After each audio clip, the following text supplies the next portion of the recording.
Blade Runner 2019. Si tu n'aimes pas ce film, c'est que tu es un répliquant.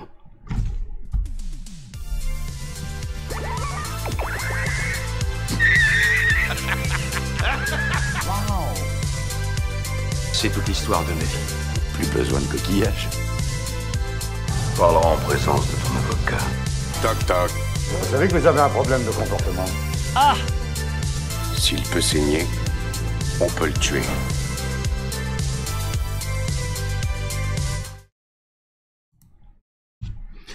Bonjour à tous, bienvenue sur la TV42, je suis Dose Geek et vous regardez, comme d'habitude, la dose de geek, votre dose de geekitude sur YouTube. Oui, chers amis. Et aujourd'hui, dans cette nouvelle vidéo, nous allons en quelque sorte inaugurer le nouvel amorçage ou la relance des vidéos analyses de films. Puisque j'ai entendu vos attentes, beaucoup d'entre vous ont beaucoup apprécié apparemment les vidéos analyses de films que j'avais fait sur certains films sur la chaîne, notamment Je suis une légende, on avait parlé de Soleil Vert, on avait parlé de The Thing, La Chose, qu'est-ce qu'il y avait d'autre comme film, plus récemment Invasion Los Angeles, des livres, et donc eh bien on va continuer à faire ce genre d'analyse de films, et dans cette vidéo eh bien on va parler de Blade Runner 2019, le film avec lequel tout a commencé, le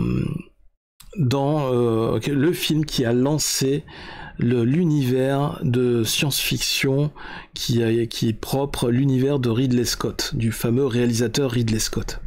Donc on va voir ça tous ensemble. Encore une fois, merci à tous ceux qui nous ont rejoints sur la TV42, merci aux nouveaux abonnés, bienvenue à vous, merci à tous ceux qui like, qui soutiennent la chaîne, qui partagent les vidéos, qui mettent des commentaires. C'est un très grand soutien, c'est un super encouragement pour me continuer à produire ces vidéos. Et bien voilà, on va continuer à essayer de produire des vidéos avec un minimum de qualité. Voilà, j'y tiens, un minimum de qualité, pas plus, juste ce qu'il faut. Et puis surtout pour essayer de passer un bon moment ensemble, vous proposer du contenu qui m'intéresse, qui me passionne, partager mon expérience, mes connaissances dans ce domaine, et aussi vous faire passer un bon moment, et en même temps si ça peut vous apprendre des nouvelles choses, si ça peut vous, si vous pouvez apprendre des choses de tout ça, si ça peut vous apporter de nouvelles choses, tant mieux, comme ça tout le monde est gagnant, et on va essayer de développer tout ça encore plus. Donc, vous l'avez compris, aujourd'hui, et j'ai toujours une mouche, hein, c'est une mouche cyborg, impossible de la tuer. Peut-être qu'on parlera un jour du film La Mouche, avec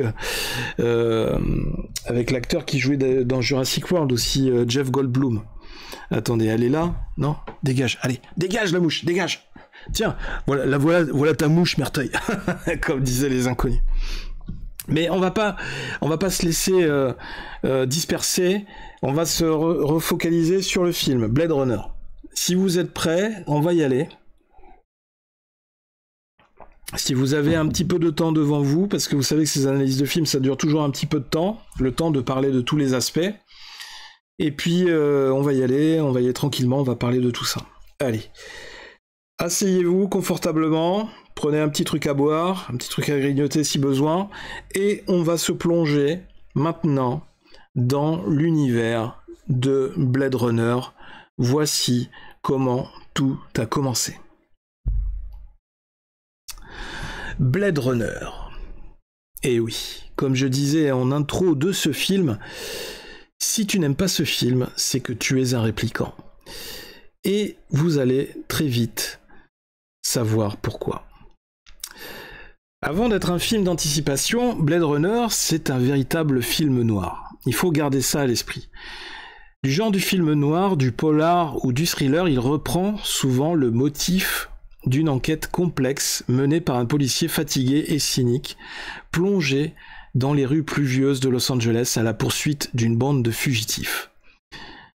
Une des caractéristiques majeures de ce film, c'est qu'il semble être quelque part un hybride de science-fiction et du genre néo-noir, souvent jugé contradictoire, mais dont le mariage contribue ici à son succès. Finalement, un film hybride à l'image des réplicants, qui sont eux aussi des êtres hybrides. Ces fameux réplicants qu'on va retrouver dans le film, qu'on va découvrir dans le film.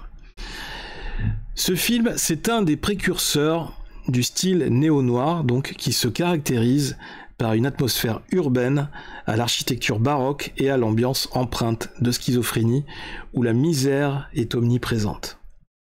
Un monde avec beaucoup d'innovations, un monde moderne, avec des innovations technologiques, un monde technologique, mais qui n'a pas pu empêcher le développement de la misère humaine.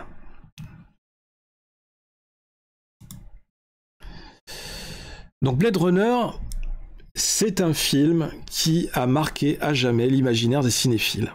Et moi, le premier. Des entrailles d'une ville labyrinthique aux ruelles surpeuplées éclairées de néons, c'est tout un univers visuel qui est devenu référence et modèle du genre. Mais Blade Runner ne peut pas être réduit à sa simple esthétique. Non. La totale réussite du film tient à la réunion de multiples talents, mais aussi au hasard, au conflit. On pourrait presque dire que sa gestation longue et difficile a même consolidé en quelque sorte le projet pour le faire aboutir sur la toile. Comme si, de la première ébauche du script à sa sortie en salle, malgré des remplacements et des réécritures incessantes, la force motrice inébranlable, cette idée forte, on la doit certainement à l'œuvre d'origine.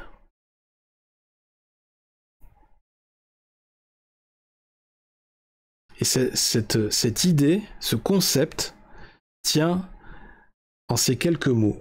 Les androïdes rêvent-ils de moutons électriques ? C'est une phrase tirée de l'œuvre du génie Philip K. Dick, qui a donc écrit ce roman de science-fiction « Les androïdes rêvent-ils de moutons électriques ?» Donc en ce sens, Blade Runner nous laisse à penser qu'un film n'est pas toujours l'œuvre d'un seul homme. À l'image de toutes ces difficultés, de tout ce parcours dans la gestation du projet, on peut voir que c'est une œuvre qui n'est pas l'œuvre d'un réalisateur, comme le roman n'est pas l'œuvre que d'un seul auteur. C'est une œuvre qui est passée par différentes étapes et qui est passée par différentes mains et qui a été marquée de l'empreinte de différents artistes qui se sont succédés, en bon ou en mauvais. Mais en fait, c'est à la suite de toutes ces étapes successives de création et aussi de correction, de retour en arrière, d'avancée, qu'on est arrivé au résultat qu'on a aujourd'hui. Et vous allez voir qu'on a également eu plusieurs versions du film Blade Runner. Blade Runner a marqué les esprits par son univers dystopique et graphique, parfaitement mis en scène par Ridley Scott, ainsi que par sa finesse d'analyse, et les questionnements qu'il pose vis-à-vis du genre humain et des progrès de la robotique. Donc on va commencer par la fiche technique du film. Un film sorti en salle le 15 septembre 1982. Un film d'une durée initiale d'1h57 dans le genre de la science-fiction, réalisé par Ridley Scott, avec comme acteurs principaux Harrison Ford, Rutger Hauer, Sean Young, Daryl Hannah, Edward James Olmos. Le scénario, bien sûr, a été écrit par Hampton Fancher et David Peoples, qui ont réalisé une adaptation à partir du livre de Philip K. Dick. Et la musique incroyable de ce film a été réalisée elle-même par Vangelis. Un film produit par un partenariat entre des entreprises, des sociétés de production américaines, chinoises et anglaises, avec l'Ad Company, la Warner Bros. Pictures et Michael Delay Productions et la Ridley Scott Productions, puisque Ridley Scott est britannique à l'origine. C'est un film qui a été réalisé avec un budget d'environ 30 millions de dollars et qui a généré en contrepartie des recettes de 41,6 millions de dollars. Donc il s'en sort tout juste. On arrive tout juste à rentabiliser le film. Mais ça fait quand même pas mal de millions, je vous l'accorde. Donc de quoi partir avec une expérience relativement bonne pour embrayer par la suite sur d'autres films. C'est un film qui a obtenu de nombreux prix de 1983 à 2008, dont notamment des Oscars, des Saturn Awards pour la photographie et les effets spéciaux, la musique, la réalisation.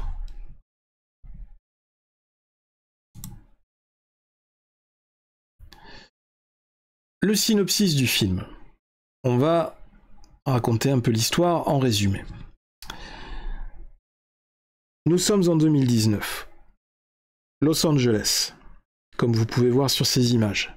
La Terre est surpeuplée et l'humanité est partie coloniser l'espace. Les nouveaux colons sont assistés de réplicants, un terme particulier pour définir des créations artificielles ou plutôt des androïdes de plus en plus perfectionnés qui ressemblent de plus en plus à l'homme. Conçus comme de nouveaux esclaves, qu'ils soient travailleurs, soldats ou même encore esclaves sexuels, certains parmi les plus évolués se sont affranchis de leur chaîne et se sont enfuis des colonies spatiales pour se rendre, je vous le donne en mille, sur la Terre.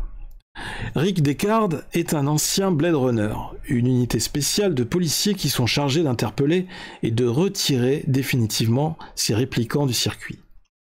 Selon la terminologie officielle, on ne parle pas d'exécution mais de retrait.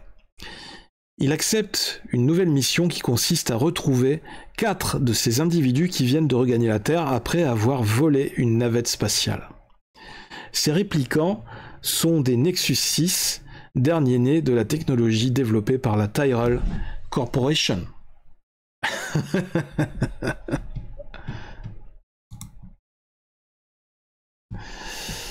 Avant d'être le film culte et révolutionnaire qu'il est effectivement à ce jour, Blade Runner a d'abord été un échec.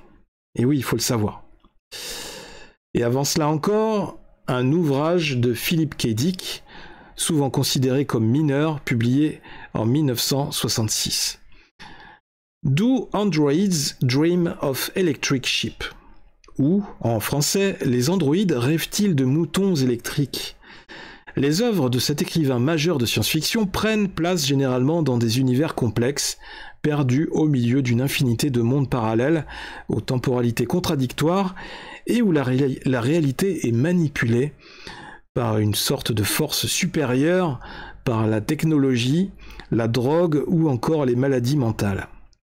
Philip K. Dick interroge avant tout le réel et l'humain. Ce projet, ce film, c'est avant tout un échec critique et commercial à sa sortie en 1982. Le film va être réévalué au fur et à mesure de ses nouvelles versions, pour arriver en 2007 au Final Cut, qui viendra creuser encore davantage les nombreuses thématiques qui y sont abordées. Alors certes, c'était peut-être un échec commercial à sa sortie en 1982, mais moi, quand je l'ai vu, étant tout jeune, à l'adolescence, dans cette époque-là, dans les années 80, ça devait être en 85, un truc comme ça, j'ai été captivé par ce film. J'ai toujours en mémoire ces premiers moments où j'ai découvert ces images incroyables, avec cette musique incroyable, qui vous plonge dans un univers à mi-chemin entre le rêve et le futur, un peu entre cet univers un peu policier, fantastique, la science-fiction. On se sent complètement transporté dans l'univers, cet univers futuriste. Et en fait, en 85, quand je voyais ce film, j'imaginais déjà à quoi ressemblerait la société en l'an 2000. Je me disais, quand je serai plus grand, en l'an 2000, eh bien, on aura des voitures volantes comme dans le film. J'évoluerai dans ce genre de monde. Donc j'en rêvais un peu quelque part. Et tous ces plans, ces scènes, ces images de voitures volantes approchant d'immeubles gigantesques, de buildings incroyables, titanesques, ces images m'ont beaucoup influencé dans la création de mes BD, dans mes débuts dans la BD, en termes d'architecture, en termes de création graphique, de décors futuristes. Mes premières BD ont été dans le domaine de la science-fiction et ont été dans le même univers que Blade Runner. Donc merci, un grand merci à ces artistes qui ont créé tout cet univers, parce qu'il faut qu'ils sachent qu'ils ont influencé beaucoup de jeunes comme moi à l'époque dans leur parcours artistique. Mais revenons au film. Son histoire prend place donc dans un monde futuriste, voire presque post-apocalyptique. Parce que, évidemment, la faune a pratiquement disparu de la Terre à tel point que les humains sont invités à émigrer sur des colonies telles que Mars. Dans ce monde, les androïdes ont été créés pour aider les hommes dans leurs tâches quotidiennes avant que les modèles les plus sophistiqués ne commencent à se rebeller. Face à eux vont donc être engagés des Blade Runners, des policiers chargés de retirer ces êtres fabriqués à partir d'ADN humain, qui ne sont donc ni vraiment robots, ni vraiment des clones, des êtres hybrides, mi-organiques, mi-synthétiques, que l'on va finalement nommer des réplicants. Et finalement, est-ce que ce concept de réplicant, d'être hybride, est-ce que ce serait pas l'aboutissement, quelque part, le résultat optimal, la finalité de tout projet de création de robots? Puisque c'est peut-être le meilleur moyen d'avoir un androïde qui se rapproche le plus possible du comportement, de la façon d'être d'un être humain. Donc vous pouvez voir au-dessus de moi la couverture du livre de Philip K. Dick, le roman d'origine Do Androids Dream of Electric Sheep. Et vous pouvez voir également à côté l'affiche originale du film à sa sortie au cinéma, avec Harrison Ford en tête d'affiche. C'était un de ses premiers rôles au cinéma. Hein.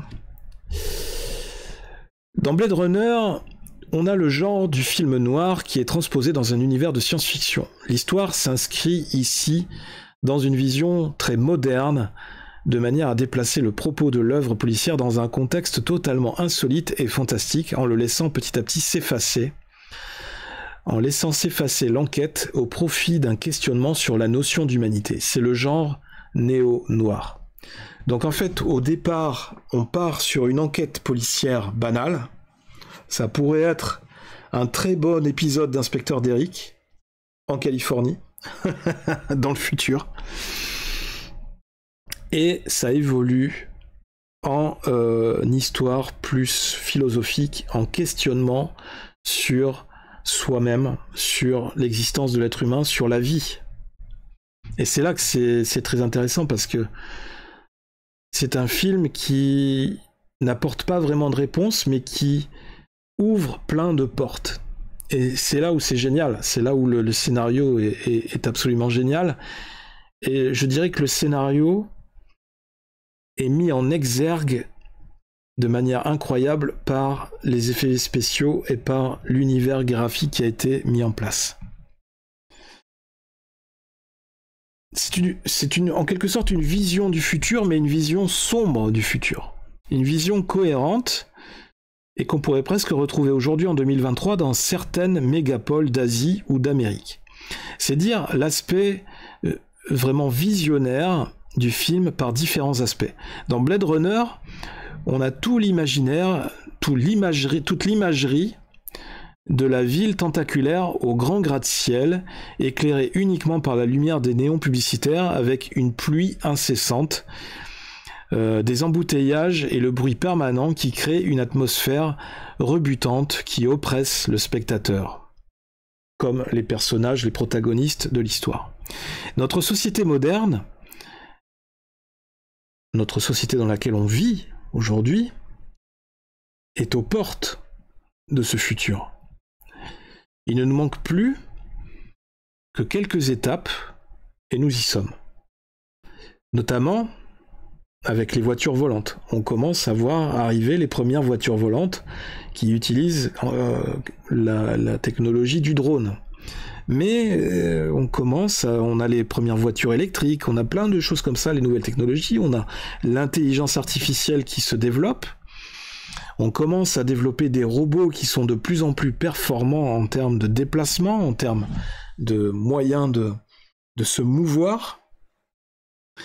Et donc, plus le temps passe, plus la technologie avance à grands pas. J'ai envie de dire, ça évolue de manière exponentielle. Tout ça pour dire que Blade Runner est sans conteste l'un des chefs-d'œuvre de Ridley Scott qui a su, selon moi, avec brio, adapter le roman de Philip K. Dick. Mais il faut garder à l'esprit que c'est aussi la seconde incursion de Ridley Scott dans l'univers de la science-fiction, après le succès de son Alien, le 8e passager, qui sera certainement aussi l'occasion de faire une autre analyse de film sur cette chaîne. Et donc finalement ce film, c'est une seconde réussite pour lui, et plutôt marquante dans le genre de la science-fiction pour le réalisateur. Mais c'est aussi un rôle mythique qui sera attribué à Harrison Ford après les 2 premiers Star Wars et les Aventuriers de l'Arche perdue, où il a particulièrement brillé. Donc Harrison Ford, là, est vraiment parti dans une dynamique de réussite à Hollywood, avec cette succession de films à grand succès.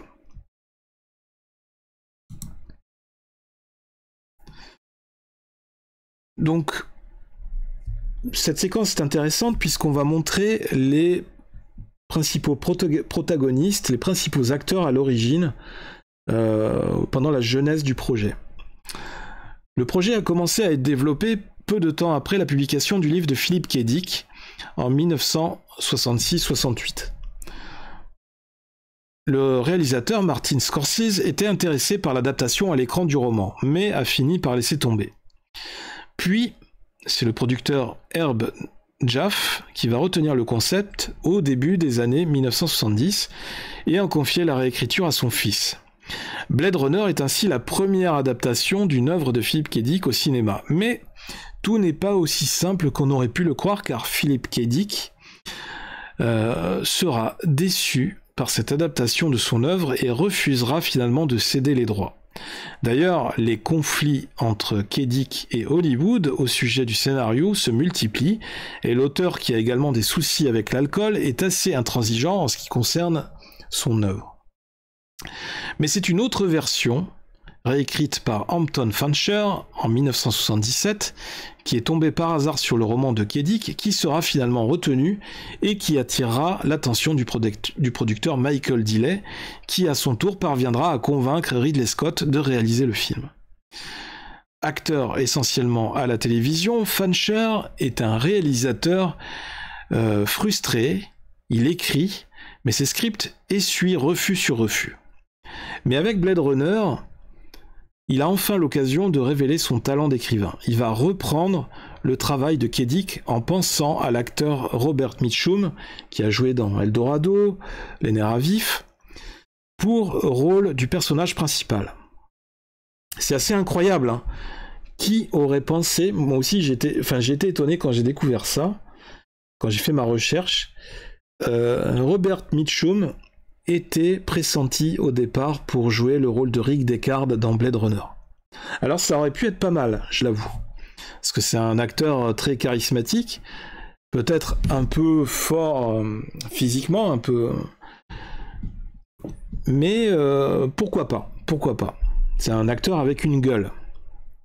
Mais après, allez savoir, je sais pas si en 1977 ou dans les années 80, est-ce qu'il n'était pas un peu vieillissant? À voir.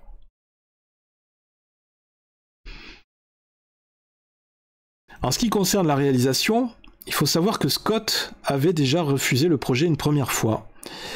Mais après avoir quitté la lenteur de la production du film Dune, il était à la recherche d'un projet au rythme plus rapide, pour se distraire de la mort récente de son frère aîné Tony Scott. Il rejoindra donc le projet en février 1980 et réussira à faire passer le financement initial promis par la société Filmways de 13 millions de dollars à 15 millions de dollars. Ah, c'est un parcours du combattant hein, pour financer un film. Il faut aller les chercher, les millions de dollars. Surtout quand, au début, vous êtes un jeune réalisateur et vous démarrez à Hollywood. Alors, Ridley Scott n'était pas non plus à son coup d'essai. Hein. Il avait déjà réussi, il avait déjà quelques succès à son actif au cinéma, dont Alien le 8e passager. Mais même pour lui, voilà, c'était pas acquis de réaliser ce film Blade Runner. Donc Ridley Scott et les producteurs du film vont passer plusieurs mois à discuter du rôle avec Dustin Hoffman, notamment, après Robert Mitchum, mais l'acteur va finir par décliner la proposition car sa vision du personnage ne s'accordait pas avec celle du réalisateur. De nombreux autres acteurs seront envisagés pour le rôle, notamment Arnold Schwarzenegger, Peter Falk. Imaginez Peter Falk, Colombo, dans le rôle de Blade Runner. Ma femme me dit toujours, avec son œil qui part. Également Al Pacino, Nick Nolte et Burt Reynolds. Alors, je sais pas, Burt Reynolds, je le vois pas trop dans ce rôle. Nick Nolte non plus, mais peut-être Al Pacino, ça l'aurait fait pas mal. Et c'est finalement Harrison Ford qui est choisi pour plusieurs raisons. Son interprétation dans les 2 premiers Star Wars qui a été flamboyante, son intérêt pour le scénario et les chaudes recommandations de Steven Spielberg avec qui il vient de tourner Les Aventuriers de l'Arche perdue. Ford, qui cherche un rôle avec plus de profondeur dramatique, est finalement engagé en 1981 grâce à l'insistance de Spielberg. Bah, c'est comme tous les postes, voilà, il faut... il a fait jouer son réseau et chacun fait jouer ses contacts pour essayer de décrocher le rôle dans le film qui lui plaît, dans le projet qui l'intéresse.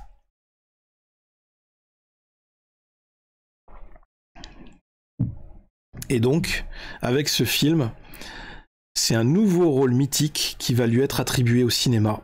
Le personnage de Rick Deckard, qui va rester pendant plusieurs décennies associé à cet acteur incroyable, Harrison Ford, un acteur avec un talent énorme, qui n'était pas destiné à être acteur au départ, hein, puisqu'il avait été repéré par George Lucas, je crois, dans sa propriété, parce que Harrison Ford faisait partie de l'équipe des charpentiers qui travaillaient sur sa maison.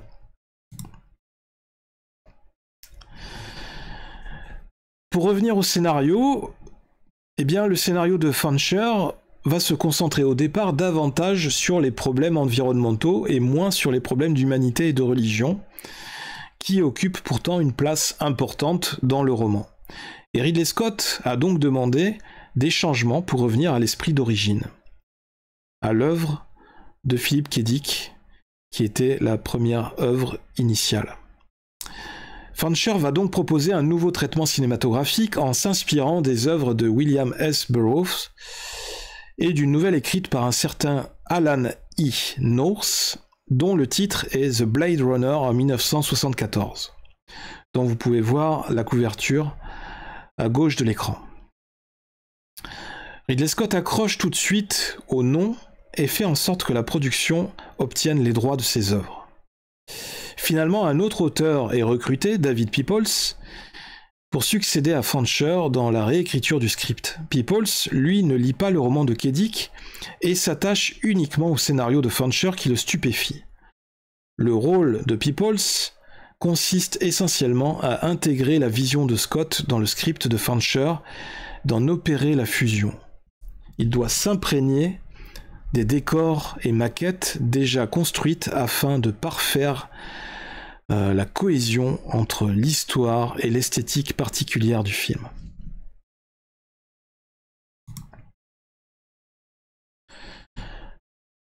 La réussite est totale, même si persistent des différences entre le scénario du film et le roman. Le film se déroule à Los Angeles en 2019, alors que dans le roman, nous sommes à San Francisco en 1992.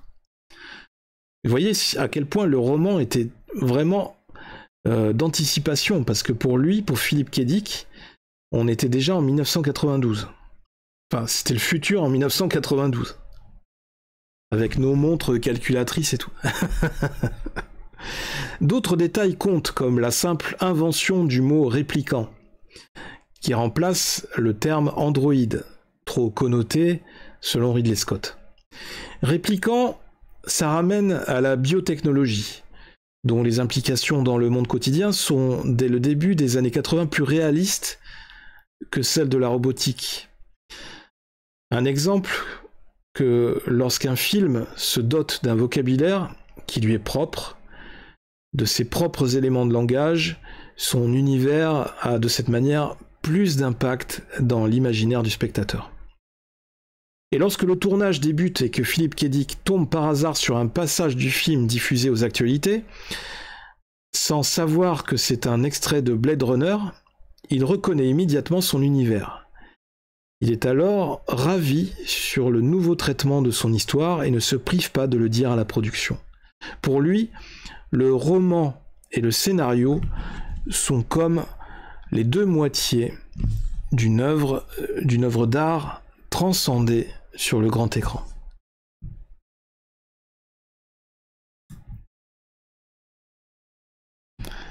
Ridley Scott, le réalisateur, va également faire appel à un certain Sid Mead, dessinateur industriel de formation et consultant en design pour de prestigieuses entreprises. Il est au départ embauché pour créer les véhicules volants, le point délicat du script et l'élément le plus science-fictionnesque du projet. Mais très vite, il est amené à réaliser le design des décors, des architectures, puis de l'ensemble des objets high-tech qui parsèment le film. Grâce à son expérience dans le domaine industriel, à son souci constant du réalisme, c'est lui qui va extrapoler les avancées technologiques conduisant au monde de 2019. Et ce, pour chaque objet du quotidien des habitants de la Terre de ce futur proche.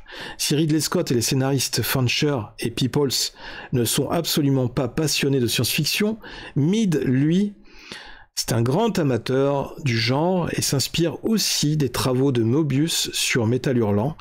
Il va véritablement guider les trois hommes afin de créer un background cohérent au monde de Blade Runner. De cette façon, la ville, par exemple, est l'une des plus belles visions de cinéma qui nous ait été donné de voir. Mélange cosmopolite d'influences, d'architecture, les immeubles datent de tous les âges, on ne reconstruit plus, mais on rajoute, on empile des couches successives de rafistolage mécanique, de conduits d'aération, mélange de styles également, art déco, art nouveau, mais aussi une certaine renaissance baroque, essayant de camoufler la décrépitude ambiante. C'est le fameux concept de futur usé ou futur sale qu'on retrouve aussi dans l'univers de Star Wars, qui était très à la mode à l'époque, ou encore Alien également, mais qui est ici poussé à l'extrême, à son paroxysme.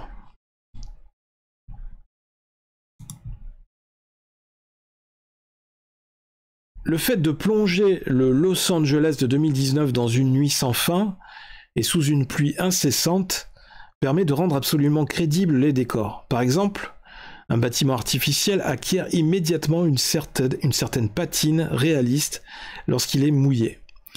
De même, les ombres permettent de camoufler les éléments les plus artificiels, mais leur utilisation poussée demande en contrepartie un énorme travail sur les éclairages et la colorimétrie. C'est aussi l'occasion pour Scott de placer des néons, récupérés notamment du tournage du film Coup de cœur de Francis Ford Coppola, il va les placer dans tous les recoins de l'image. C'est la petite lubie esthétique du cinéaste, donner cet aspect éclairage par des néons.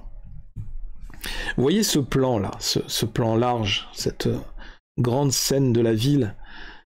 Je pense que ça a inspiré aussi Luc Besson pour sa fameuse scène du 5e élément, où on a Lilou qui essaye de sauter d'un immeuble pour se jeter dans le vide et qui retombe pour échapper à ses poursuivants et qui retombe sur une voiture volante, notamment la voiture volante du personnage joué par Bruce Willis.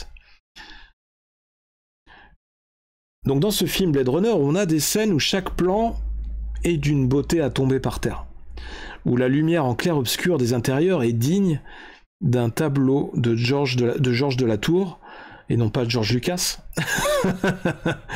On peut évoquer par exemple la scène dans laquelle Rick Deckard, joué par Harrison Ford, fait passer le test de Voigtkampf à Rachel, qui est jouée par Sean Young. Ce sont les deux images qui sont au-dessus, cette fameuse séquence de test Voigtkampf qui permet de détecter quand on a affaire à des réplicants ou pas. C'est un test où en fait l'enquêteur va poser des questions à la personne en face pour essayer de tester ses réactions, pour essayer d'analyser ses réactions, pour voir si elle a des réactions humaines ou plutôt des réactions d'androïdes. C'est comme ça qu'on détecte les réplicants. Pour revenir à l'univers graphique et à l'ambiance, Blade Runner devient un ballet de lumière grâce à tout ce travail de décoration, d'éclairage. Tour à tour, diffuse ou éclatante, intime ou froide, la lumière donne du relief à l'image, guide l'œil du spectateur, le trouble même parfois par des effets stroboscopiques. Pour revenir à Philip K. Dick, la question de l'homme artificiel rejoint les interrogations profondes de son œuvre. D'ailleurs, il s'intéresse de près aux travaux du mathématicien Alan Turing sur les machines pensantes, l'inventeur d'un test qui porte son nom visant à différencier un homme d'une machine imitant un homme. Ce test va devenir dans le film le polygraphe de Voigtkampf, une des plus belles créations du designer Sid Mead. Donc ce test de Voigtkampf, avec cet appareil qui permet de filmer les réactions de la personne interrogée, vous l'avez à l'image, avec les dessins de concept de l'appareil au départ.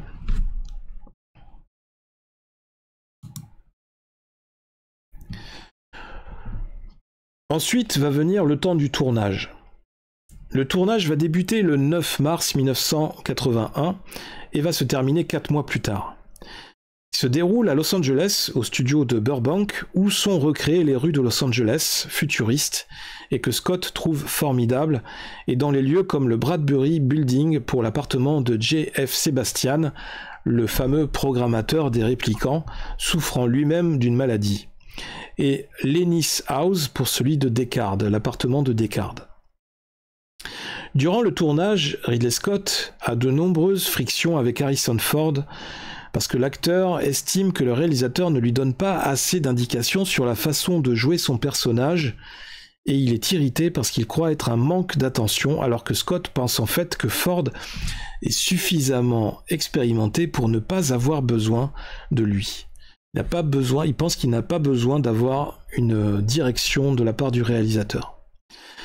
Le réalisateur préfère conseiller les actrices, Sean Young et Daryl Hannah, qui interprètent toutes deux leur premier rôle important.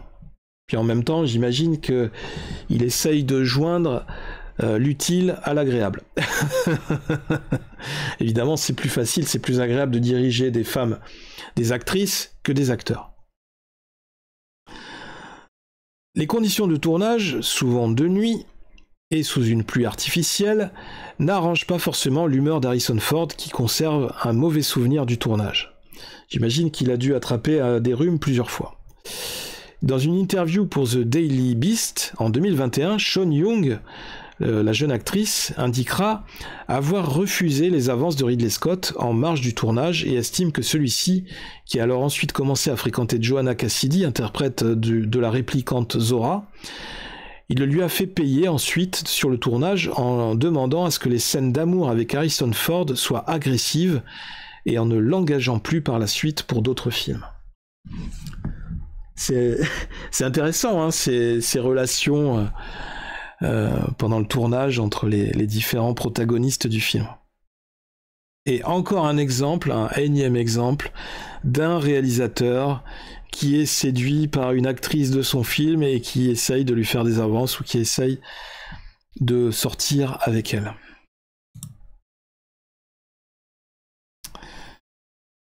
Ridley Scott rencontre également des soucis avec son équipe pendant le tournage, essentiellement américaine, qui n'est pas habituée à ses méthodes de travail et au fait qu'il supervise étroitement la direction artistique du film.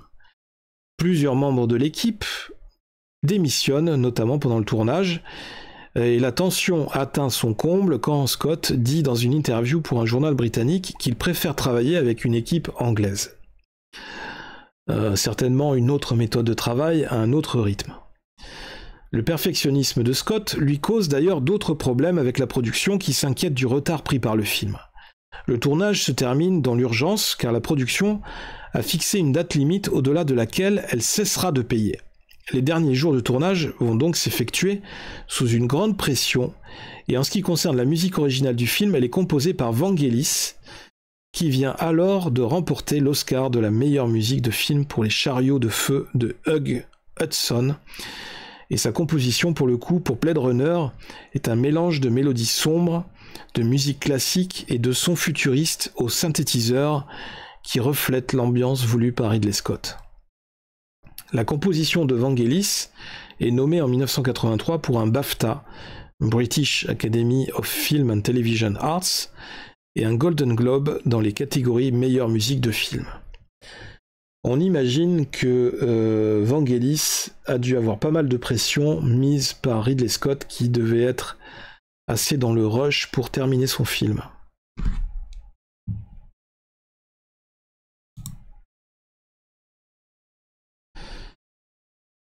Au niveau des anecdotes, vous allez voir que c'est assez intéressant. Notamment Joanna Cassidy, arrivée vers la fin du tournage, qui joue avec son propre serpent, c'est celle qui joue la réplicante qui s'appelle Zora, et avec qui est sorti un certain temps Ridley Scott. C'est la jeune stripteaseuse que vous voyez là à ma droite, qui est en train de parler à Deckard. Donc c'est elle qui fait du striptease, qui fait de la danse avec un serpent. Elle joue avec son propre serpent dans le film, un python de Birmanie alors âgé de 8 ans. Une scène initialement prévue au script qui n'a même pas été tournée. Elle concernait l'existence d'un étage supplémentaire et secret au sein de la tour Tyrell où Roy Batty, le répliquant joué par Rutger Hauer, qui est juste au-dessus de moi là, il doit s'y rendre en fait pour rencontrer le véritable créateur conservé dans un caisson étanche. Et cette scène suggérait que Tyrell pouvait être lui aussi un répliquant, le fameux créateur des répliquants, qui serait lui-même un répliquant. Mais cette scène donc a été retirée du montage. Et ensuite, on a aussi la fameuse séquence du monologue des larmes dans la pluie de Roy Batty à la fin du film, qui est la dernière scène à avoir été tournée. C'est dans cette séquence que Rutger Hauer va persuader Ridley Scott de supprimer une partie du monologue, car il était initialement très long, et l'acteur considérait que son personnage mourant n'avait pas le temps de faire un long discours. Effectivement, il faut vous rappeler que la durée de vie des répliquants est très courte. Ils ne vivent que quelques années. C'est pour ça qu'ils se sont évadés de leur prison forcée ou de leur mission dans l'espace pour venir rejoindre la Terre et pour essayer de vivre quelques tranches de vie des êtres humains et aussi de retrouver leur créateur pour essayer de lui demander de leur prolonger la vie, de les programmer pour vivre un peu plus longtemps. En fait, ces répliquants luttent en permanence pour leur survie, pour prolonger leur vie. Ils sont devenus accros à la vie. Ils ont trop goûté à ce qu'est la vie pour maintenant accepter aussi facilement qu'on leur retire. Donc ils veulent être désormais, ils veulent devenir des êtres humains à part entière, au même titre que les vrais êtres humains. Et c'est ça qui est intéressant dans le film. Quitte même à semer la mort autour d'eux. C'est une question de survie pour eux. Et donc, pour revenir à ce monologue, Rutger Hauer a alors improvisé la fin du monologue.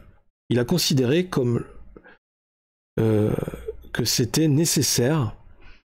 Donc il a imaginé que son personnage dirait ce récit, ces quelques phrases pour conclure, pour ponctuer la séquence avec Harrison Ford, avec le Blade Runner qui était censé le traquer.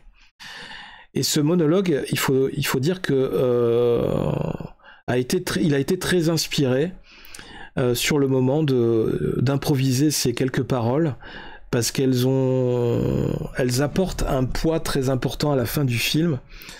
Elles jouent un rôle très important, essentiel même, pour conclure, pour ponctuer le film, et elles rendent un écho incroyable au personnage que joue qui est Rick Deckard en face, qui du coup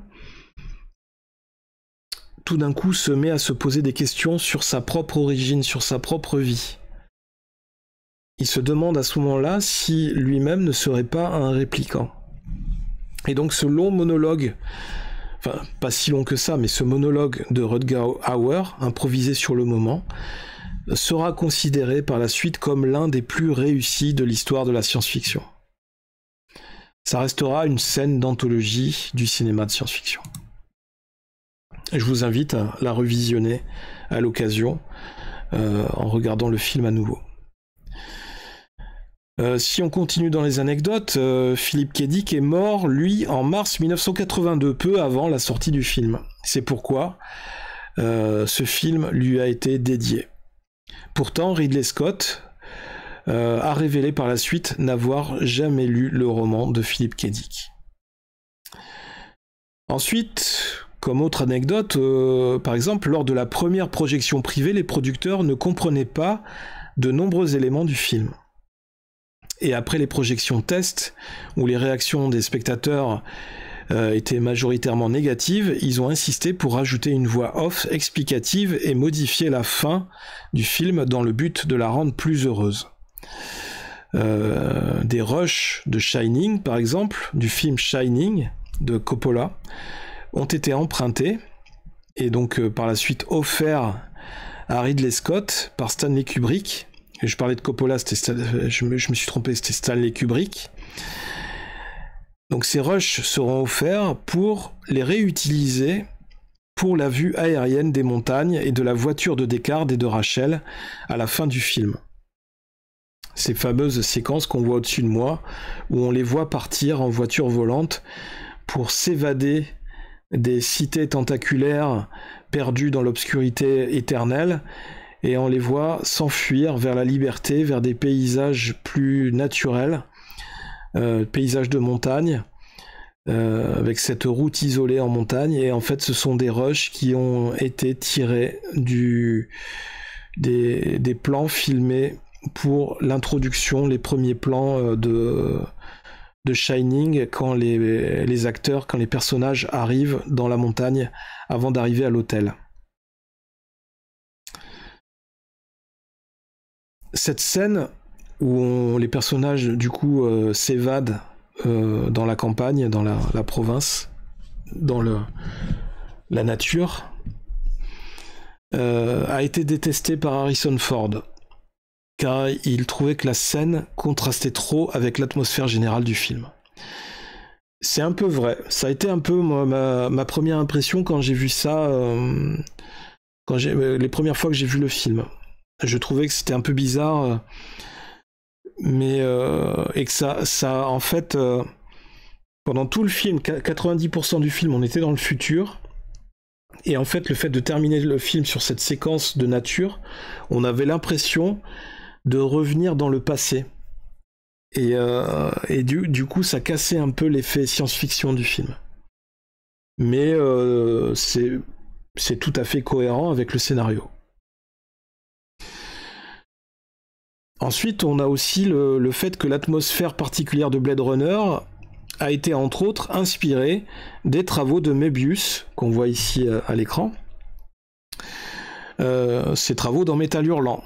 Le film est également influencé par Metropolis, aussi de Fritz Lang, pour ses décors urbains, verticaux, très imposants, très majestueux, avec des tours immenses, ces réseaux de circulation intenses, ces écrans de signalisation, ces objets volants dans le ciel au-dessus de la cité, de manière permanente, et pour l'opposition entre les dirigeants qui vivent dans les hauteurs et le reste de la population massée dans des quartiers pauvres et pollués dans les bas quartiers.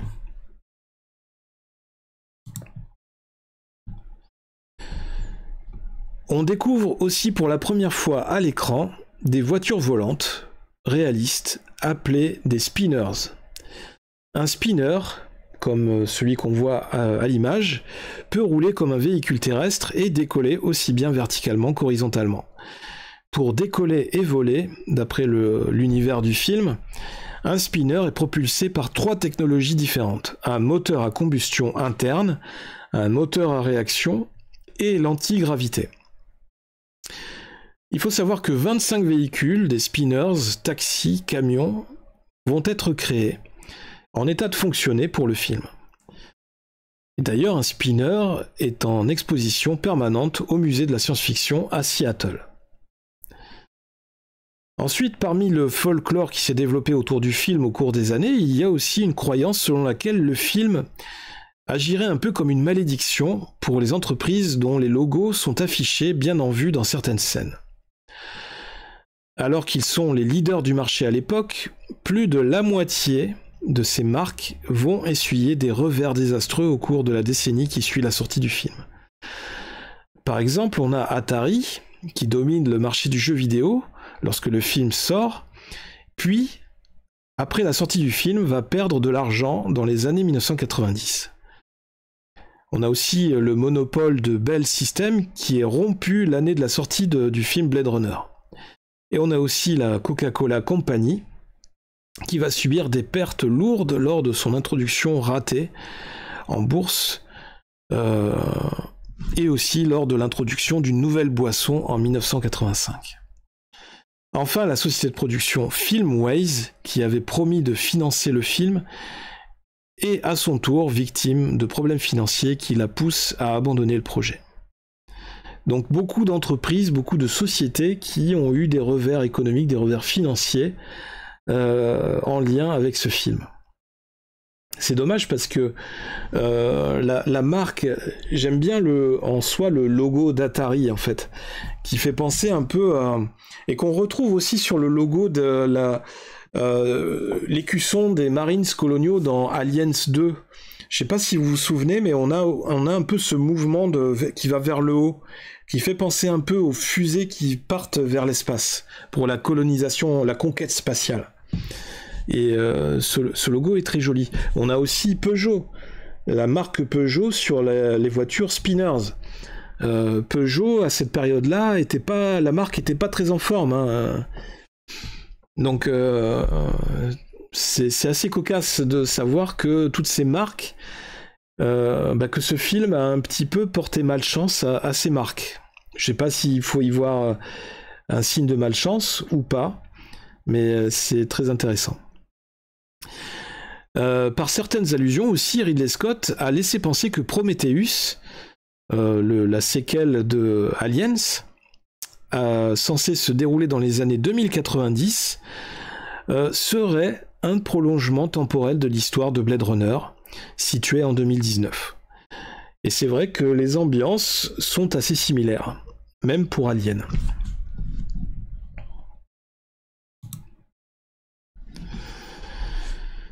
Alors, il faut savoir qu'il existerait différentes versions du film. Et en tout cas, pas moins de 7 versions du film différentes depuis sa sortie initiale. Cependant, on va en retenir 3 qui sont réellement restées dans les mémoires des fans. On a la première version cinéma de 1982 de Blade Runner, c'est celle que j'ai vue moi. C'est la version qui a été la plus connue, ou la référence en quelque sorte. Cette version répond aux premières projections test qui étaient très mitigées, bien que très proches de la Director's Cut de 1992 finalement. Jugé trop noir à l'époque, le film s'est alors vu allégé de quelques scènes un peu violentes.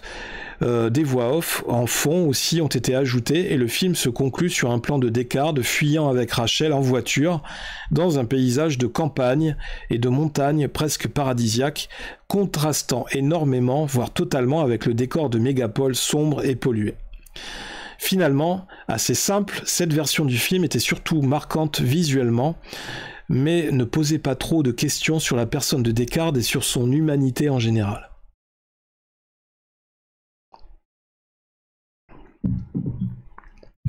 Ensuite, on a une deuxième version principale du film, le Director's Cut de 1992. C'est la première révision du film. En 1992, Ridley Scott va profiter du statut déjà culte du film pour lui redonner son message initial. Les voix off sont retirées pour renforcer le côté noir du film, et la fin idyllique est supprimée. Le film se conclut avec la porte de l'ascenseur de l'immeuble où réside Rick Descartes qui se referme sur le détective, emmenant Rachel avec lui vers un avenir incertain. Oui, parce qu'en fait, Rachel, est une réplicante, il a découvert sa véritable identité, et comme il est un peu amoureux d'elle, il veut la préserver. Et la question plane en permanence tout au long du film sur aussi la véritable nature de Rick Descartes, si c'est un être humain ou un répliquant lui aussi. Et donc, par souci, par sécurité, l'idée ça va être de se préserver au maximum, et donc c'est pour ça qu'ils vont s'enfuir par sécurité pour éviter de courir le risque de se retrouver pourchassés à leur tour par d'autres Blade Runner, et notamment son collègue policier, qui est habitué d'origami et dont on va parler par la suite. Donc en fait, Rick Descartes va essayer d'emmener Rachel avec lui. Il va essayer de quitter cet avenir incertain, ce monde futuriste et très sombre, pour aller vers la lumière. Un détail important, mais cette fin du Director's Cut bénéficie d'un léger ajout. Au moment où il se rend dans l'ascenseur avec Rachel, Rick remarque au sol une licorne en papier, qui lui rappelle cette vision d'une licorne qu'il a déjà eue en rêve. Ce qui pose de nouvelles questions, ou plutôt lui suggère que cet origami de la licorne, évidemment réalisé par son collègue Gaff, son collègue policier, lui envoie le message que celui-ci a décidé de les épargner en les laissant prendre la fuite. Ça veut dire qu'en fait, il a découvert, parce qu'en fait, les réplicants font des rêves, et notamment des rêves de licorne. Et Rick Descartes a fait ce genre de rêve, ce qui peut suggérer qu'il serait lui aussi un réplicant.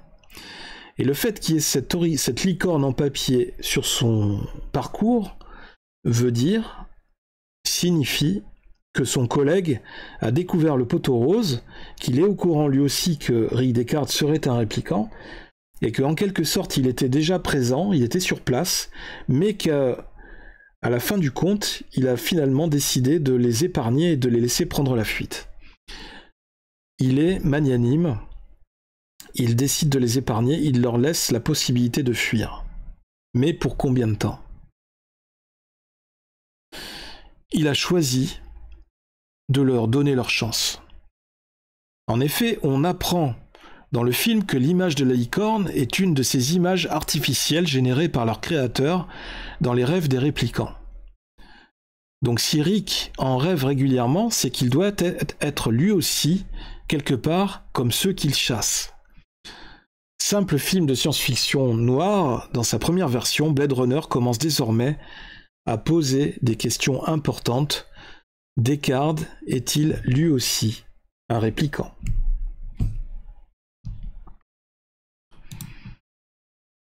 Enfin, on va avoir la troisième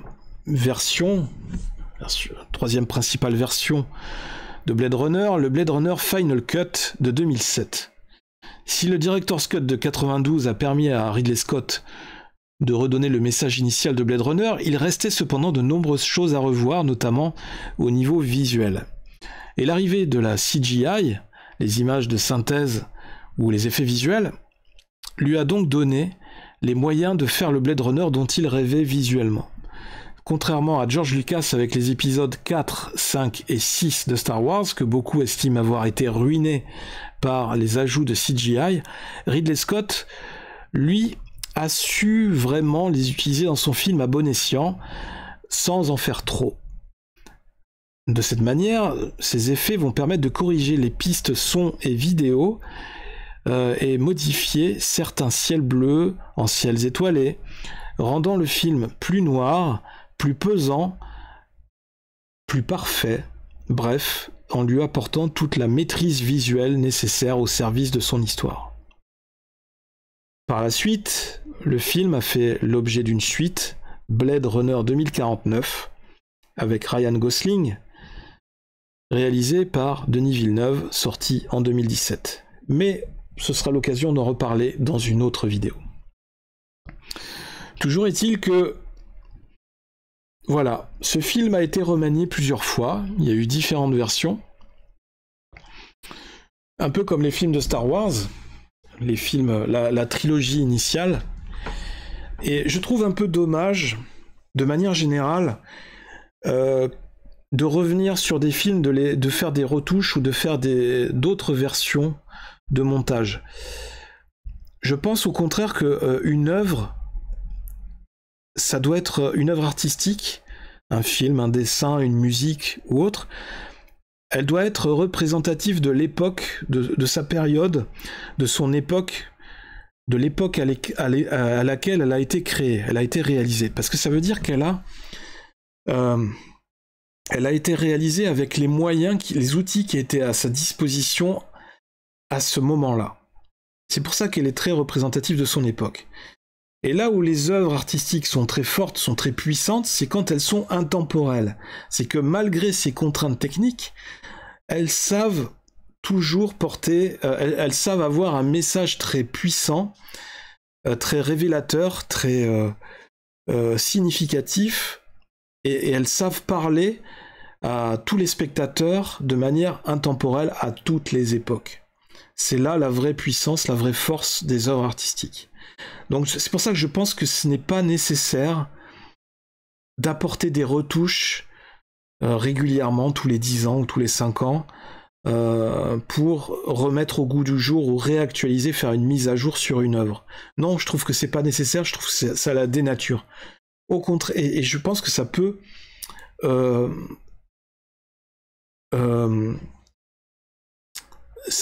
changer le message initial de l'œuvre, du film. Je pense qu'il faut la laisser elle-même, il faut la laisser vivre sa vie, il faut la laisser faire son chemin. Et si l'œuvre, au départ, a été réalisée de cette manière, si elle a suivi ce chemin-là pour arriver à ce résultat final, c'est que c'était pas par hasard, c'est qu'il y avait bien une intention, il y avait bien quelque chose qui a fait que ça devait se passer de cette manière pour véhiculer tel message. Donc pour moi, le fait de faire différentes versions, de faire un Final Cut, une Director's Cut, pour moi, ça n'a aucune nécessité. Je pense qu'il faut garder une œuvre originale. Il faut la maintenir comme ça. C'est comme une pièce de musée, on n'y touche pas. Voilà, il faut la respecter. C'est mon avis personnel. N'hésitez pas à réagir en commentaire, à me dire ce que vous en pensez.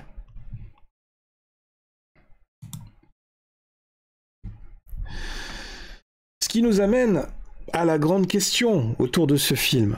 Il y en a plusieurs, mais la grande question, au bout du compte, Rick Deckard est-il un répliquant?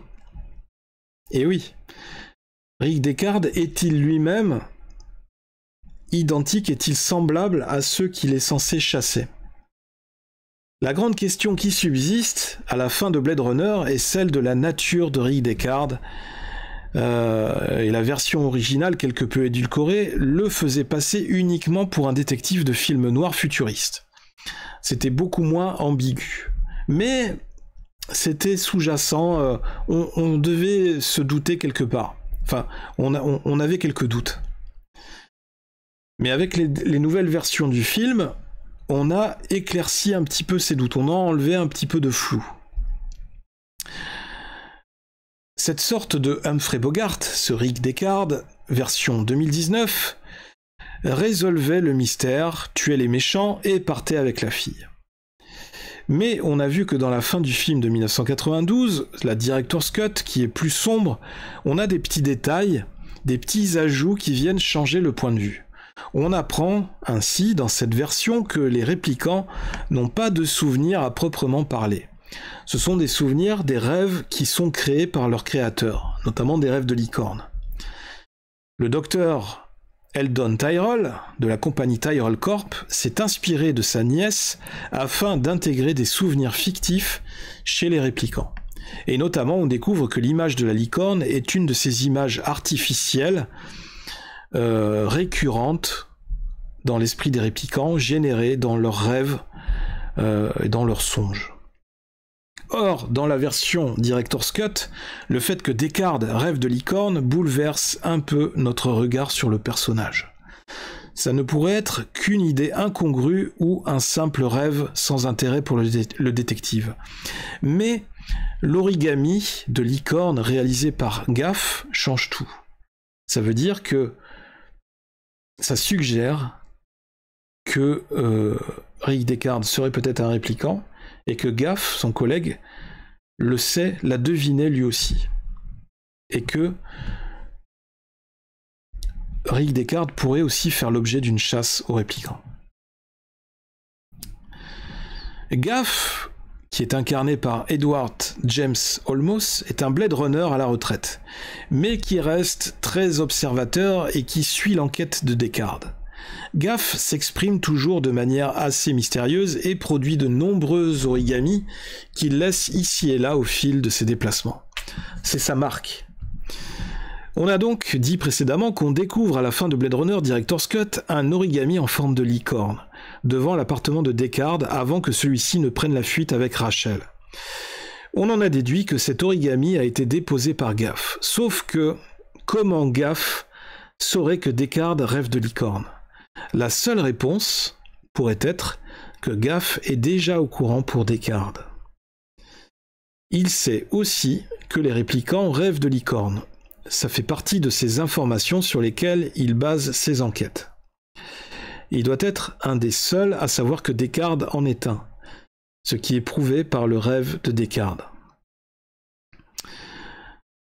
D'autres indices peuvent nous permettre de développer encore notre réflexion sur la question sur le genre de Deckard.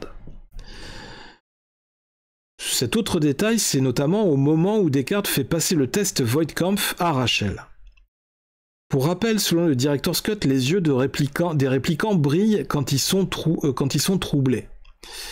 Et durant ce test, en général, selon la procédure, le Blade Runner pose des questions autour de la vie animale et de l'empathie envers les autres. Car notamment, les animaux sont devenus rares dans le monde moderne, donc forcément importants pour les humains, et peuvent provoquer des émotions. Les répliquants, n'ayant normalement pas d'empathie envers les autres répliquants et n'accordent pas d'importance à la vie animale ou aux autres humains, on peut donc aisément les identifier sur ces questions. Ils ont des réactions assez froides, assez neutres. Mais lors du test, avec Rachel, celle-ci renvoie alors une question à Deckard en lui demandant si il a lui-même passé le test Voigtkampf. Le montage du Director's Cut à ce moment montre les yeux de Deckard qui brillent. Et qui dit yeux qui brillent, dit répliquant troublé par la question. Donc un point supplémentaire, un indice supplémentaire qui pourrait nous mettre sur la piste de l'origine de Réplicant de Rick Deckard.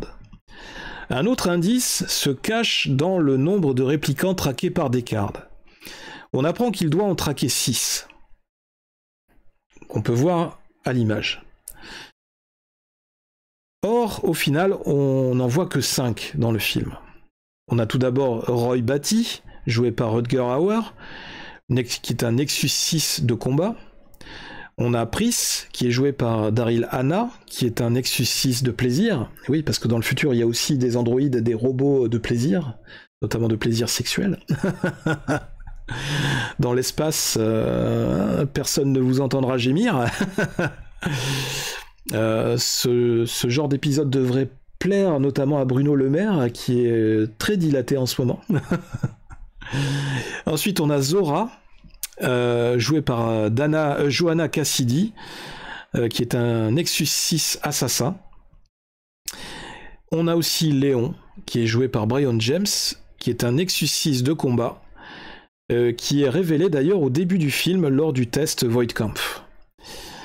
Il n'arrive pas à passer le test et c'est comme ça qu'il est détecté. Et ensuite, on avait à l'origine Hodge, qui était un Nexus 6 tué en voulant entrer dans la Tyrell Corporation après son évasion, mais en fait on ne le voit pas dans le film. Le 6e réplicant, Marie, a tout bonnement été supprimé du script après coup pour des raisons budgétaires. Cependant, beaucoup de fans ont spéculé sur le fait que ce 6e réplicant pourrait être Rick Deckard, reprogrammé avec de nouveaux souvenirs pour devenir un Blade Runner. Parce que après tout, quoi de mieux finalement qu'un réplicant pour pouvoir chasser avec efficacité et avec froideur dans les émotions d'autres réplicants. C'est pas bête.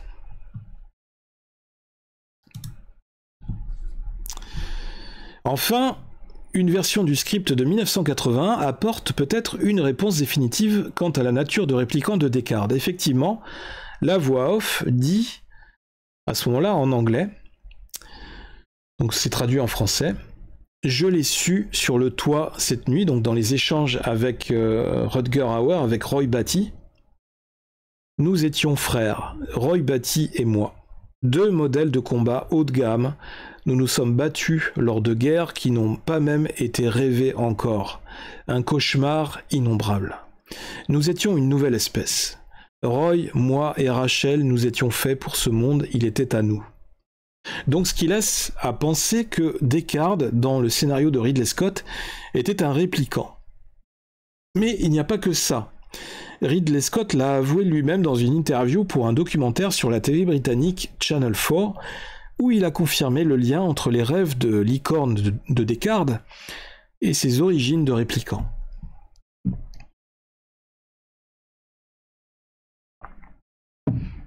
Après, beaucoup de grands films aiment jouer sur l'ambiguïté, maintenir le doute sur l'identité réelle du personnage, ce qui renforce encore plus sa complexité, ce qui renforce les réflexions et les discussions sur l'humanité, l'empathie, et donc donne au film une espérance de vie plus longue dans l'esprit des fans en quelque sorte. En revanche, un détail récent vient un peu contredire cette idée ou brouiller la réflexion sur le sujet. Et notamment, ce détail récent, on le trouve dans Blade Runner 2049, la suite.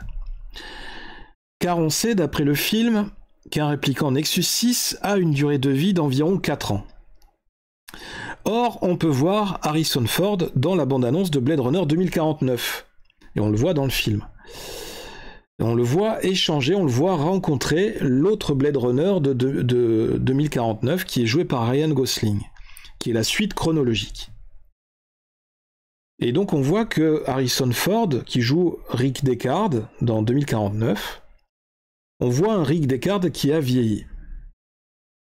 Ça voudrait donc dire qu'il aurait donc vécu plus de 30 ans. Donc un réplicant qui aurait vécu plus que la durée pour laquelle il était programmé, et qui aurait, du coup, vieilli. Donc c'est assez étrange, c'est assez petite incohérence, c'est assez bizarre. Donc comment l'expliquer? Et ce qui fait que ça maintient encore plus le doute.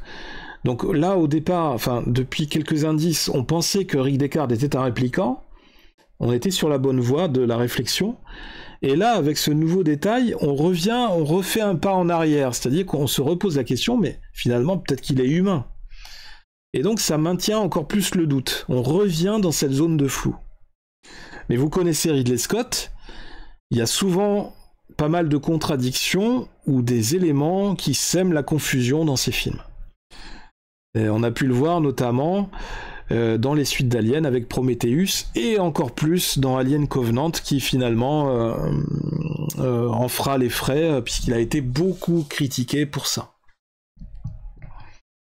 Entre les deux, entre Prometheus et Covenant, moi j'aurais tendance à préférer Prometheus, qui a le mérite d'apporter des choses, de poser des questions, même s'il y a quelques incohérences, et puis l'univers graphique est très joli, et puis ça apporte le personnage de l'ingénieur. Mais après Alien Covenant, ça part dans tous les sens, et c'est très dommage ce qu'ils en ont fait.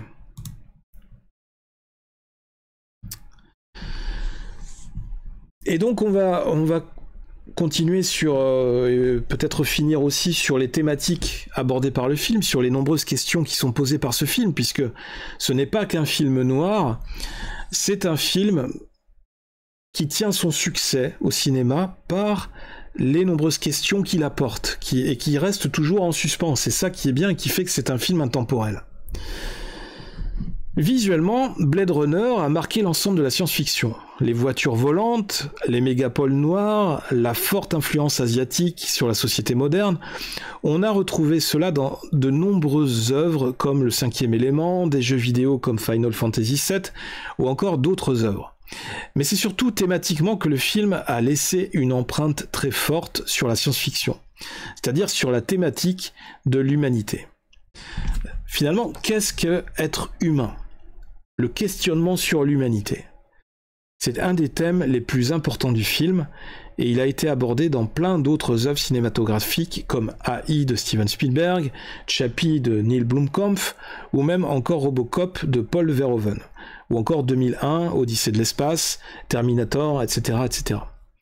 Plus récemment, pour les fans de séries télé, on retrouve aussi cette question dans la série TV sur HBO, Westworld, qui est une adaptation, un remake de la vieille série des années 50-60 avec Yul Brynner. Un magnifique acteur, Yul Brynner, américain, qui parlait très bien le français. Est-ce que être humain, après tout, ce n'est pas finalement aimer ? Personnage essentiel du film, Rachel, c'est quelque part le déclencheur de l'empathie de Rick Deckard. C'est à travers ce personnage troublé et troublant que le détective va remettre en cause un édifice moral jusqu'ici basique. La frontière entre humain et répliquant s'estompe, tout comme celle entre le bien et le mal. Rachel, c'est un personnage tragique. Elle perd tout, ses souvenirs, son futur, et elle essaye de se reconstituer. Sa fragilité, masquée derrière une froide apparence, contraste avec le monolithe sentimental qui est Deckard. Pourtant, il semble qu'on ait là deux répliquants qui ont basculé peu à peu dans l'humanité en éprouvant des sentiments ou de l'attachement l'un envers l'autre, peut-être voire même de l'amour. Dans le roman, Philip K. Dick se pose d'ailleurs cette question. Qu'est-ce qui fait d'un être humain un humain ? Les sentiments ? Ou autre chose ? D'un côté, on a des humains qui se mécanisent, de l'autre, on a des androïdes qui s'humanisent.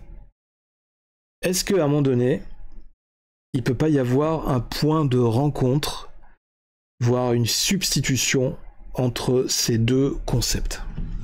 Et je pose la question. Vous avez 4 heures. Vous pouvez vous aider avec ChatGPT. On a aussi le concept du refus de la mort. on a ces réplicants qui refusent de mourir, qui tiennent absolument à la vie, voire même encore plus que n'importe quel être humain, parce que eux, ils ont une durée de vie qui est très courte, qui est très raccourcie. Donc ça exacerbe encore plus leur besoin de vivre. Blade Runner pose la question des sentiments des androïdes. Ils sont identiques aux humains, sauf que leur vie est limitée à une poignée d'années. 4 ans environ pour être plus exact. Ceci pour éviter qu'ils ne s'humanisent. Sauf que ils ont une conscience aiguë de leur existence et donc de leur mort prochaine. C'est pourquoi ces réplicants, ils veulent absolument mettre la main sur leur créateur afin que celui-ci leur accorde encore quelques années de vie supplémentaires. Autour de ces questions sur la vie et la mort, le film va multiplier les références religieuses. On peut y reconnaître notamment une nouvelle tour de Babel où siège Eldon Tyrell, le PDG de Tyrell Corporation, nouveau Dieu le Père, le créateur de vie, le créateur des réplicants qui surplombe la ville. La chouette, qui est l'animal qui représente la sagesse et la connaissance, cette chouette qui va trôner à ses côtés. On y suit aussi le réplicant Bati, qui affronte son créateur. Bati, à qui il n'a été donné égoïstement qu'une existence éphémère. Roy Batty, le fils de Dieu, qui ira jusqu'à se crucifier symboliquement, son refus de mourir, son incompréhension, est aussi celle de l'homme, mais aussi symboliquement celle du Christ au moment de son sacrifice. Et quelque part, un peu comme le Christ, il en arrive à pardonner Rick Deckard de l'avoir combattu, de l'avoir pourchassé, puisqu'il se tient face à lui dans cette scène finale où il lui parle très calmement. Et il lui explique certaines choses qu'il a vues. Il lui explique des expériences qu'il a vécues. Et pourquoi il se comporte de cette manière. Son refus de mourir, son incompréhension, va le pousser presque à se faire... Quelque part, ça va déclencher une forme d'empathie, à la fois chez le spectateur, mais aussi chez Rick Deckard. Rick Deckard va en quelque sorte le comprendre, il va comprendre sa réaction, il va comprendre pourquoi il réagit comme ça, pourquoi il se comporte comme ça. Ça va déclencher une forme d'empathie. Donc on en arrive presque à le plaindre dans sa douleur face à la mort. Comme tout humain, Roy Batty, il a compris que apprendre à vivre, c'est apprendre à mourir. Et donc Roy Batty, ce réplicant très charismatique, Rutger Hauer, c'est le personnage, c'est le symbole de l'ange diaphane, l'ange exterminateur, qui se dresse devant notre héros. On a aussi la notion du rêve, qui est abordée dans ce film à plusieurs reprises. Elle est déjà présente dans le livre, mais du coup elle va être beaucoup exploitée dans le film. C'est un thème qui a été traité à de multiples reprises au cinéma depuis, alors qu'il était très peu abordé auparavant. Les rêves de Deckard, par exemple, ou encore le monologue de Rutger Hauer, de Roy Batty, à la fin du film, par exemple, sont très poétiques et très intenses. Par exemple, dans le monologue de Roy Batty à la fin, il nous dit « J'ai vu tant de choses que vous, humains, ne pourriez pas croire. De grands navires en feu surgissant de l'épaule d'Orion. J'ai vu des rayons fabuleux, des rayons C, briller dans l'ombre de la porte de Tannhauser. Tous ces moments se perdront dans l'oubli, avant de s'éteindre sous la pluie. » Ces quelques phrases solennelles, surgies dans un moment totalement suspendu, des phrases totalement improvisées, à la fin du film, à l'image aussi de Rick Deckard suspendu dans le vide à l'issue du combat avec le répliquant. Il est au bord de la mort. Rick Deckard, aussi bien que Roy Batty, eh bien ces phrases résonnent particulièrement et transportent l'imagination du spectateur dans les aventures interstellaires des répliquants avant qu'ils arrivent sur Terre. En entendant ces phrases, en fait, on est transporté, en fait, notre imagination est transportée dans l'espace et on s'amuse, on se laisse piéger à imaginer les voyages interstellaires vécus par ces répliquants, ces voyages qu'ils ont vus de leurs propres yeux et qui seront perdus à jamais au moment de la mort, de l'extinction, l'interruption programmée de ces androïdes. Des moments que les êtres humains ne pourront jamais voir, ou très rarement, ou très peu d'humains pourront voir ça, pourront assister à ce genre de scène, puisque les êtres humains sont très fragiles par définition et ne sont pas faits physiologiquement pour supporter des voyages interstellaires. Ces phrases poétiques, elles contribuent à créer des interrogations dans l'esprit du spectateur et elles invitent à la réflexion en sortant de la salle ou au moment d'éteindre la télé et avant d'aller se coucher.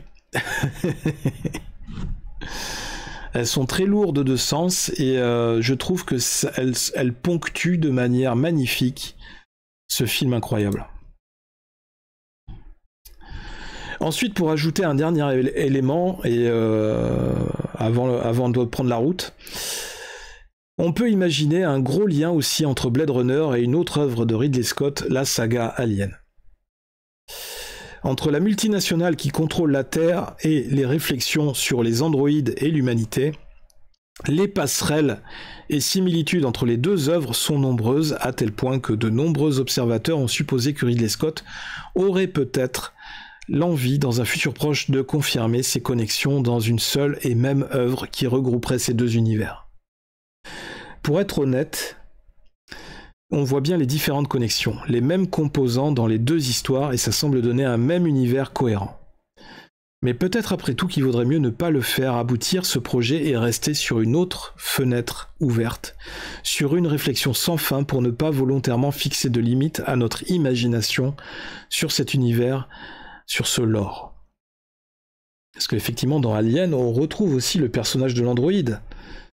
Dans Aliens, et même dans Alien 1, on a l'androïde qui pète un plomb et qui essaye de participer à la propagation, à la contamination des membres de l'équipage par l'alien pour obéir aux ordres de la compagnie Weyland-Yutani. Et on retrouve également le personnage de l'androïde dans Aliens avec les Marines coloniaux.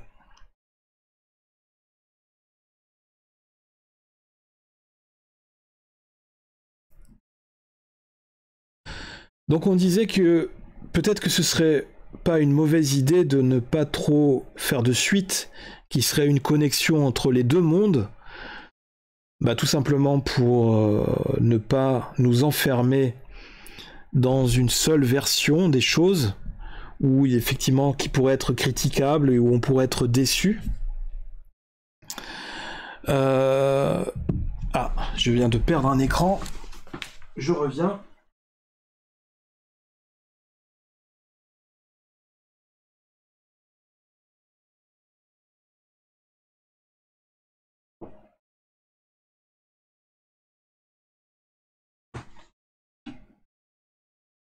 Donc voilà, je suis de retour, ne vous inquiétez pas. Donc je disais que oui, effectivement, ça serait bien de ne pas partir dans cette direction pour justement éviter toute forme de déception, parce que ça serait forcément limitant par rapport à notre imagination, à tout ce qu'on se représente de toutes ces passerelles.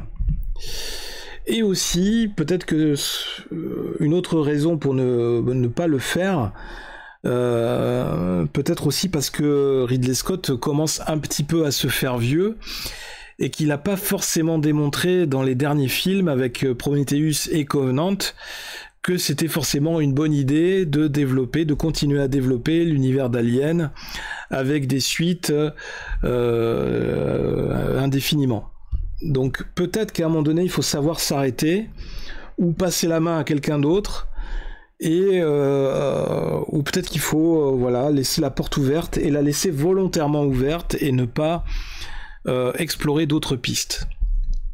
Ce que l'univers Star Wars s'est refusé à faire, puisque Star Wars, ils ont décidé de partir dans plein de directions, de développer plein de séries spin-off, et de développer à fond l'univers de Star Wars. Et on voit aujourd'hui, effectivement, que la post-logie, avec l'aventure de Rey et tout ça, ça commence véritablement à s'essouffler. Et on sent de plus en plus la déception dans les fans, chez les fans, alors que quand on essaye de développer quelque chose de différent mais connecté à l'univers, comme le Mandalorian ou autre, eh bien là, les fans répondent présents parce qu'il y a quelque chose de nouveau à découvrir, mais qui vient compléter l'univers qu'on a déjà développé.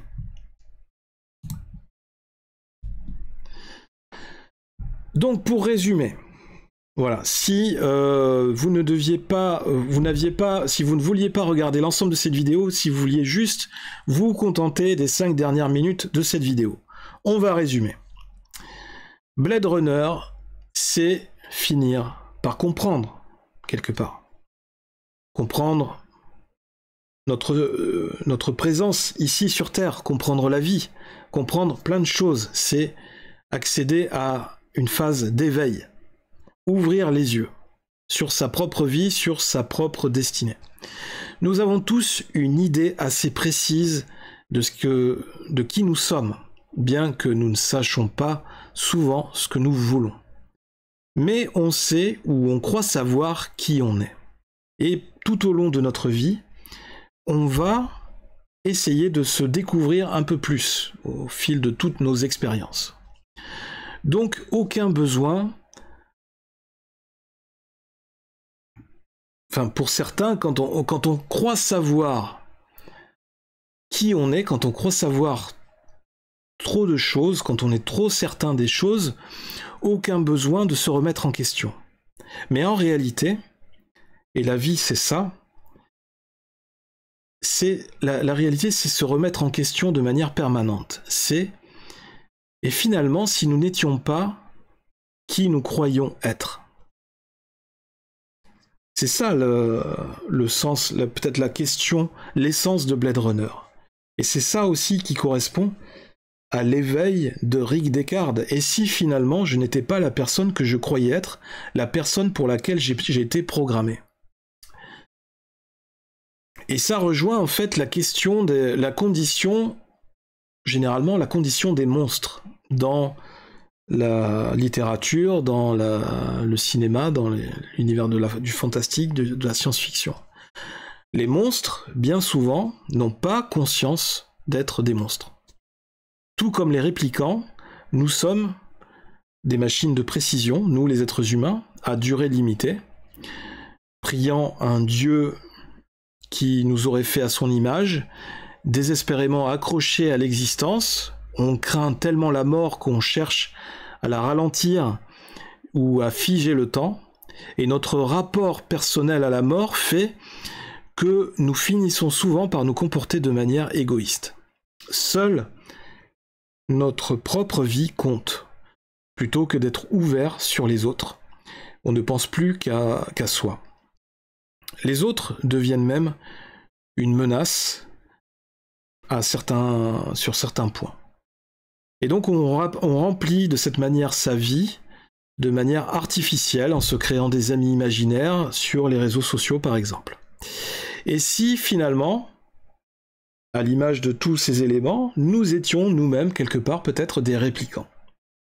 C'est un peu aussi la question de soulever dans Matrix. Le message de Roy Batty à Deckard, c'est que la vie, même si elle est éphémère, elle en vaut peut-être la peine. Bien que chaque expérience soit unique et magique, nous ne sommes jamais que de passage sur cette terre. Rien ne reste. Mais c'est pas grave.